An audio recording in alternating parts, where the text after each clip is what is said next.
They do. And, we just had another appointment today. Herb Ellison, who was the chief executive of Fannie Mae since it was seized by government last September, has been tapped to oversee the $700 billion financial rescue package.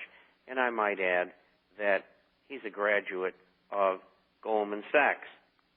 Now, what they're trying to do here, and it's just packing them in these bureaucratic government jobs so that all the Illuminists get to have some piece of the action here.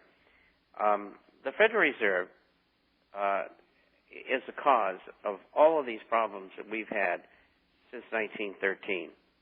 And former chairman of the Fed, Paul Volcker, says Congress will probably review the authority granted to the Fed following emergency credit programs, doubling the central bank's balance sheet to $2.19 trillion. And he's talking about the Fed being audited by one of the government agencies. And this is the bone that they're throwing to the American public. The Federal Reserve should be disbanded by Congress. But it's not going to happen. And the reason it's not is Congress. 85% of them are bought and paid for. Hold that thought. We'll be back in just a moment here. Well, this is Dr. Stan, and of course Bob was just saying about 85% of our congressmen are bought and paid for. Do you remember back October 3rd of last year? And of course, this is when, of course, the Troubled Asset Relief Program was coming in. Congress had repudiated on the previous Monday, the 28th of September, and now it's brought back. They want to try to get the legislation through to give $700 billion to Henry Paulson, who, of course, had worked for Goldman Sachs, made almost $1 billion there, and given up his $35 to $45 million a year to take a job for $180,000 a year working for the U.S. Treasury Department because he was just such a good, patriotic individual. And, of course, then, he had demanded $700 billion. I have to have it. You've got to give it to me. The sky's got to fall. There are going to be troops in the streets. America's got to be destroyed over the weekend. You've got to give me the $700 billion so I can help Main Street. I want to help the people who are losing their homes. We've got to have that money to keep people in their homes. And, of course, then they gave $150 billion in bribes. There was actually the legislation by Friday was not $700 billion, it was $850 billion, and there was $150 billion in bribes, and they got 55 congressmen to change their vote. And that's about $2.25 billion per vote. I'd say we've got pretty good congressmen back there, wouldn't you say? The finest congressmen money could buy. It's a disgrace. And of course, when you change them, the new ones that come there, most of them do the same thing. Absolutely. It's a quick chance to get rich quick, get your connections, get a job after you get kicked out of office. I mean, that's what it's all about. And I don't know what the answer is. Every country in history has had the same problem. Well, it's because maybe there is no answer. That's because they became a democracy, but by law we are still a republic. The power of the federal government is limited by the Constitution, which all the congressmen swear to uphold and then immediately violate their oath. Well, Bob, somebody just called in, and they wanted to know about the consolidated annual financial reports. And there's been a lot of talk in conservative literature put forward by some fellow who says, the state and local governments have $60 trillion, and they're all in these special reports. You have to ask for this special report, the consolidated annual financial report. I looked into it, and I thought that it was a scam. What are your thoughts on it? Well, I think that what they're talking about here is the investments that have been put aside for cash flow as well as pensions and things of that sort. Right. This is what my impression was. And, if there was something to this, and I've been hearing about it for years, maybe something would have been done about it if, in fact, it was the opposite of what you and I think. So, we continue to get the same question, and I continue to say I don't have an answer. Well, there's a fellow named Walter Burrian who actually talks about that, and I actually went down and got one from my local county, and I looked at it. And it was the money, as you say, set aside for pensions, set aside for health care benefits, a certain amount of money set aside in case they had a catastrophic event, and the whole economic system collapsed so they could at least pay salaries temporarily.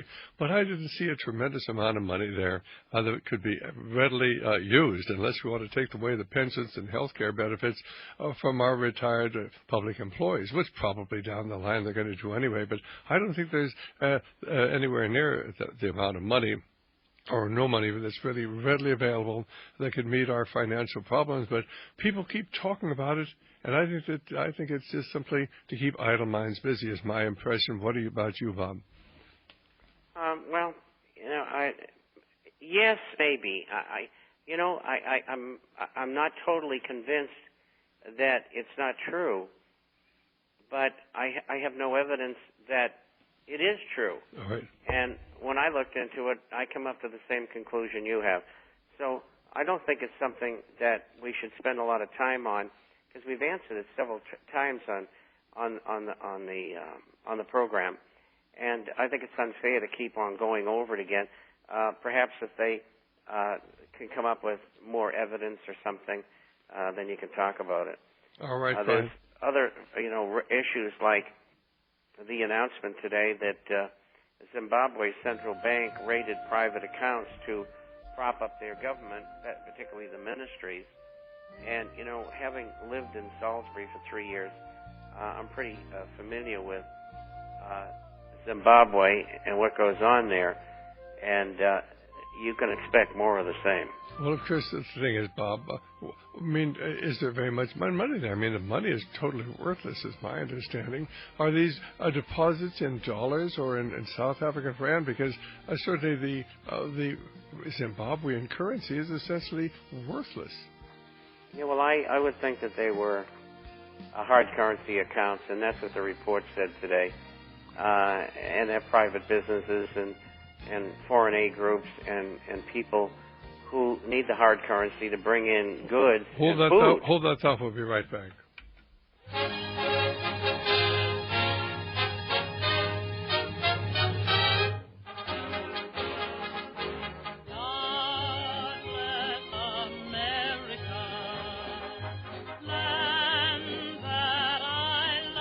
Well, this is Dr. Stan. Our guest, of course, is Bob Chapman of the International Forecaster, and he was just saying that in Zimbabwe, why the government had simply raided private bank accounts, and of course, apparently these are the hard money accounts because, as they said, nobody has any money in the bank in Zimbabwe currency. It loses its value about every hour, and of course it got up to 186 trillion% inflation a year. So these must be hard money accounts. But how can the government simply take people's money away from them, just go into their bank accounts and pull out the money?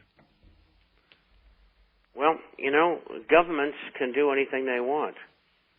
And I suspect that that's what the United States government and many other governments are going to do before this is all over. And that's why everybody should have gold and silver coins in part to put away so the government can't get their hands on them. And that's why government in the United States is demanding and getting cooperation from governments all over the world. When people open up accounts who are an American, they want all the, detailed information that they can get on the person, and they force them